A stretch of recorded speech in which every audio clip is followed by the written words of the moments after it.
परंतु ना जब दूसरा कोई प्रश्न पूछता है हमसे कि गुरु के दिए हुए मंत्र का अभ्यास करते हैं, तो हम थोड़ा सा असमंजस में पड़ जाते हैं। क्या बोलें? फिर कुछ समझ में नहीं आता है तो बोलते हैं साईं कल से हम ये नाम, ये मंत्र, इस शब्द का स्मरण करेंगे। आज तक नहीं किया है, करते हैं कभी कभी, जितना होता है उतना करते हैं, परंतु कल से हम रेगुलर हो जाएंगे। कल से हम नियमित एक नियम पाल लेंगे और उस नियम से हम एक बात विचार करो कि वो जो कल है वो कभी आती है क्या? आती है कभी? जिसने भी ना बात कल पर टाली, समझो उसने वो बात से अपना पीछा छुड़ा लिया।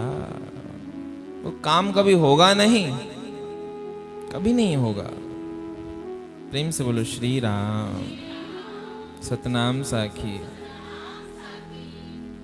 कल की बात पर एक छोटी सी हास्यप्रद एक कहानी है। एक ना झाड़ फूक वाला था। झाड़ फूक वाला समझते हो ना, जो झाड़ते हैं, किसी को दर्द होता है कहीं पर तो ऐसे लगाते हैं। प्रेम से बोलो श्री राम। अब गांव के भोले भाले लोग होते हैं ना, शहर में तो अब कम होता है, रिवाज नहीं है। आजकल तो सब इतने प्रैक्टिकल जी रहे हैं जो इन बातों पे अब कम रखते हैं विश्वास। रखना भी नहीं चाहिए, पर गांव के जो लोग होते हैं ना, भोले भाले होते हैं, दवाइयाँ लेंगे नहीं और इन बातों पे कुछ अधिक ज्यादा उनकी आस्था होती है और ठीक भी हो जाते हैं। क्यों ठीक होते हैं उसका कारण एक दूसरा है। ठीक करने वाला ठीक नहीं होता करता है, ठीक करने वाला ठीक नहीं करता है। वो जो ठीक होने वाला होता है ना, वो खुद को स्वयं ठीक करता है। प्रेम से बोलो श्री राम। तो झाड़ फूक करने वाला गांव का एक रहने वाला, अब गांव में तो कच्ची बस्तियां होती हैं, कच्चे मकान होते हैं, तो सावन का समय आने वाला था, अभी आने वाला है ना जैसे। प्रेम से बोलो श्री राम। तो उस व्यक्ति की जो घरवाली थी, उसने बोला कि भाई सुनते हो, बारिश का मौसम आने वाला है, तो आप एक काम करो, अपनी जो ये झोपड़ी है इस पे छज्जा लगा दो। प्रेम से बोलो श्री राम। सतनाम साखी। सतनाम साखी। सतनाम साखी। लगा लेंगे क्या? लगा लेंगे। ठीक है भाई। प्रेम से बोलो सतनाम साखी। सतनाम साखी। अब 2-4 दिन और गुजरे तो फिर उस घरवाली ने बोला कि भाई ये छज्जा बांध लो। तो फिर वही जवाब, बांध लेंगे। अब ऐसे करके 2 महीने गुजर गए और बारिश आकर चालू हो गई। चली तो नहीं गई, चालू हो गई बारिश। बारिश चालू हो गई तो घर का पूरा आंगन भीग गया। परेशानी उठानी पड़ी, पर अब घरवाली क्या बोल सकती बेचारी। मन ही मन में तो बहुत कुरकुराती, पर सामने कुछ बोल नहीं पाती। अब एक दिन हुआ क्या, एक उसी गांव में एक व्यक्ति आया और उस झाड़ फूक वाले को कहने लगा कि भाई मेरे ना टांगों में, घुटनों में दर्द है, झाड़ लगवानी है। बोला हाँ, बड़ी बात थोड़ी, आ जाओ। प्रेम से बोलो श्री राम। सतनाम साखी।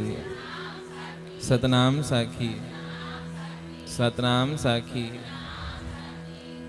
अब वो नीम की जो टहनी होती है उसको तोड़ा और वो मंत्र तंत्र, आसमान बांधो धरती बांधो, आसमान बांधो धरती बांधो, पाताल बांधो, छू। बीवी देख रही थी क्या कर रहा है बंदा। प्रेम से बोलो श्री राम। अब वो फिर से वही एक और दूसरी पेन टहनी तोड़ी, आसमान बांधे धरती बांधे पाताल बांधे, छू। अब तीसरी बार जब किया, अब भी कड़कड़ा गई, अंदर ही अंदर तो मचल तो रही थी वो गुस्से में क्रोध में। प्रेम से बोलो श्री राम। तो बीवी से रहा नहीं गया, घरवाली से आज रहा नहीं गया। अपने जोर से फटकार लगाई, आसमान बांधना है पाताल बांधना है, घर का छज्जा तो बंध नहीं रहा है और बातें कर रहे हैं पाताल बांधने की, आसमान बांधने की, धरती बांधने की। भाग यहां से। तो हमारा हाल भी ऐसा ही है। हम भी बड़ी बड़ी बातें करने में उस्ताद हैं। मुल्ला नसरुद्दीन जैसे बड़ी बड़ी हाँकते हैं, ऐसा कर लिया वैसा कर लिया, प्राप्ति हो गई, नाम जप लिया, ऐसा बहुत बातें करते हैं। ज्ञान का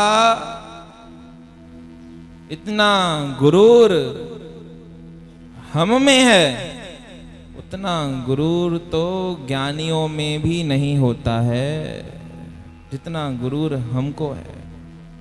भगवान न करे ना कोई एक बात कहीं से पता चल गई, कोई एक बात कहीं से पता चल गई या पता कर ली और इत्तेफाक से सभा के बीच में वही बात निकले, इत्तेफाक से सभा के बीच में चार लोगों के बीच में वही बात निकले।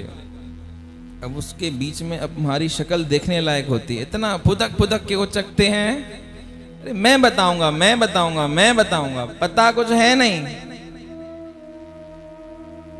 तो हमारा हाल भी ऐसा ही होता है। बातें करने में होशियार हैं परंतु काम करने में होशियार नहीं। तो आज कहे मैं काल भजूंगा, काल कहे फिर काल, आज काल के करत ही अवसर जासी चार।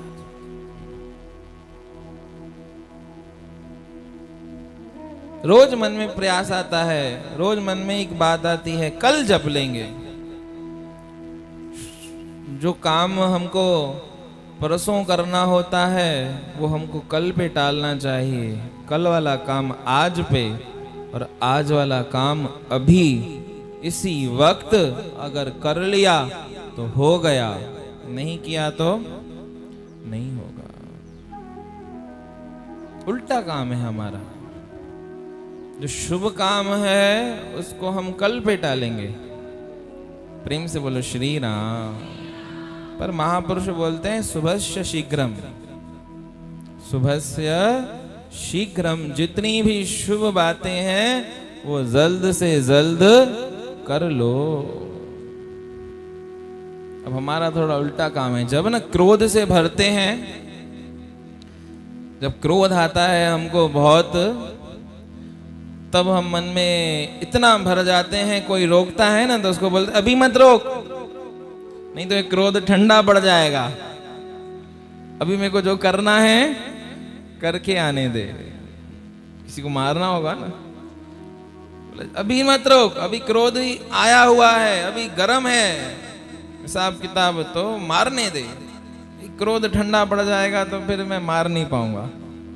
तो मारने की बात जब जब आती है तब इतनी जल्दी मचती है कि ये वक्त गुजर नहीं जाए, ये वक्त निकल नहीं जाए। और जब पुण्य करने की बात आती है, नाम जपने की बात आती है, गुरु की शिक्षा को धारण करने का जब वक्त आता है तब बोलते हैं कल करेंगे। कल कभी नहीं आती है।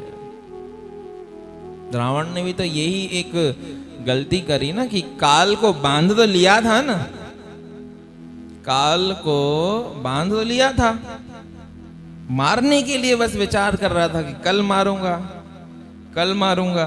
मेरे जो बेड है, पलंग है, बिस्तर है, उस बिस्तर के एक पाए पे तो बंधा हुआ है, जाएगा तो कहीं नहीं, तो कल मारूंगा।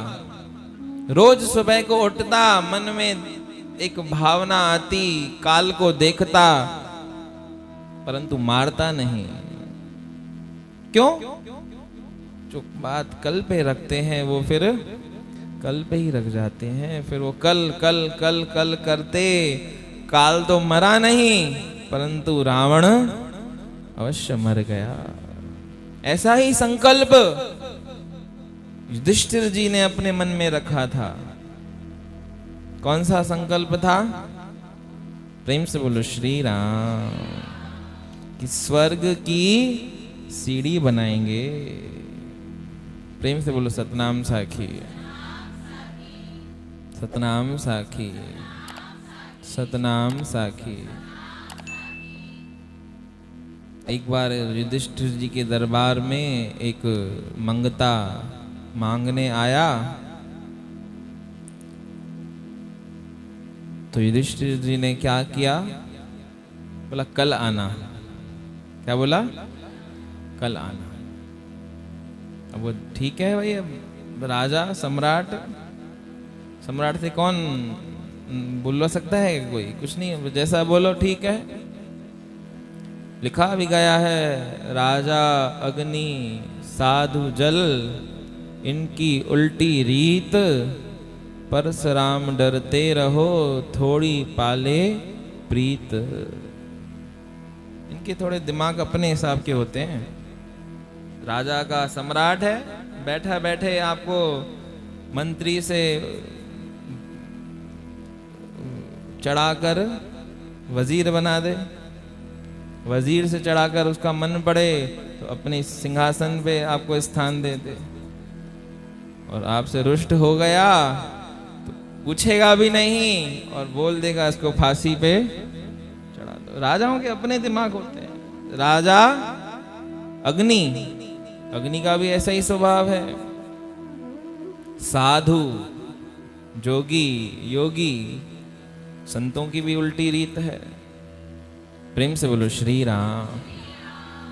तो राजा अग्नि साधु जल, इनकी उल्टी रीत, परशुराम डरते रहो, थोड़ी पाले प्रीत। इनसी थोड़ी प्रीत पालो, वो ही सही है।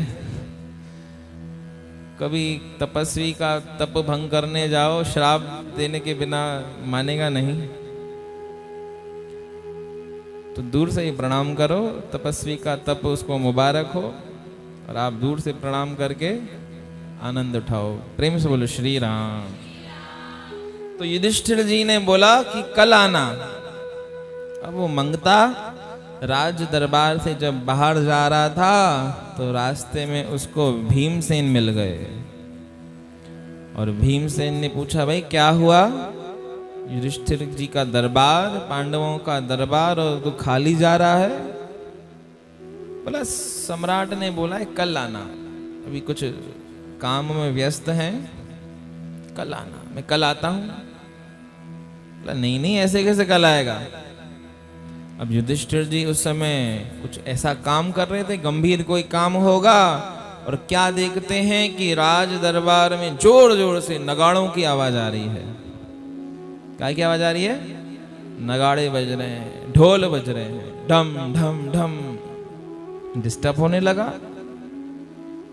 कौन है ये जो इस समय ये नगाड़े बजा रहा है? क्या हो गया है? काय का जश्न है? इतने में क्या देखते हैं, वो नगाड़े बजाते हुए भीमसेन दरबार में आ रहे हैं। राज दरबार में आकर भीमसेन ने जब वो नगाड़े जोर जोर से बजाना शुरू किए, तो युधिष्ठिर जी ने बोला हुआ क्या, ये तो बताओ। बोला ये नगाड़े आपकी विजय के उपलक्ष्य में हैं। युद्ध कब हुआ? कौन सी विजय? प्रेम से बोलो श्री राम। अरे मुझे अभी अभी पता चला कि आपने काल के ऊपर विजय प्राप्त कर ली है। मैंने तो ऐसा कोई काम किया नहीं है, मैं तो अपने इस काम में व्यस्त लगा पड़ा हूं।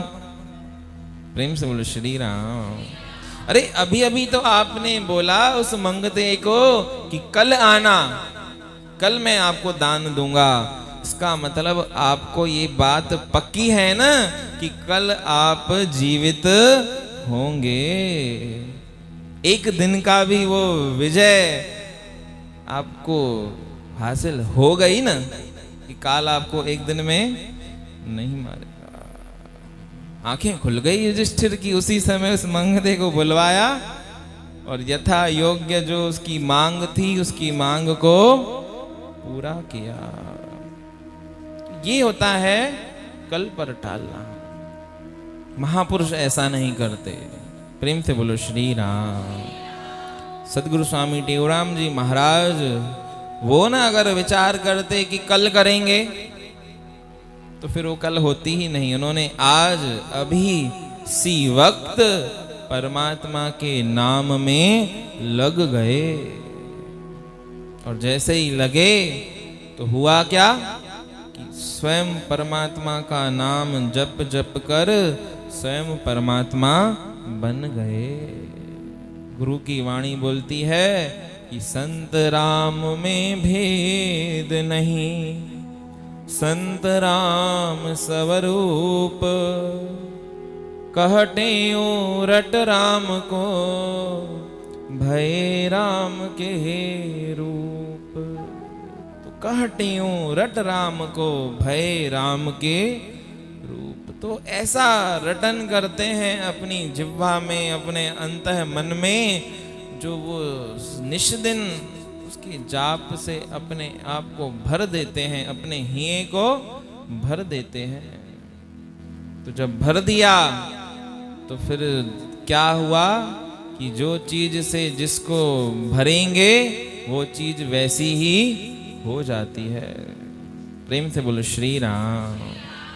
जल से भरोगे पात्र को तो वो जल का पात्र बनेगा, उसी में कुछ और डालोगे तो फिर किसी और का पात्र बनेगा। अब दूध वाले पात्र में कभी भी जल नहीं डलता है, स्मेल रह जाती है ना। दूध का पात्र अलग होता है, पेट्रोल का पात्र अलग होता है, अलग है ना। प्रेम से बोलो श्री राम।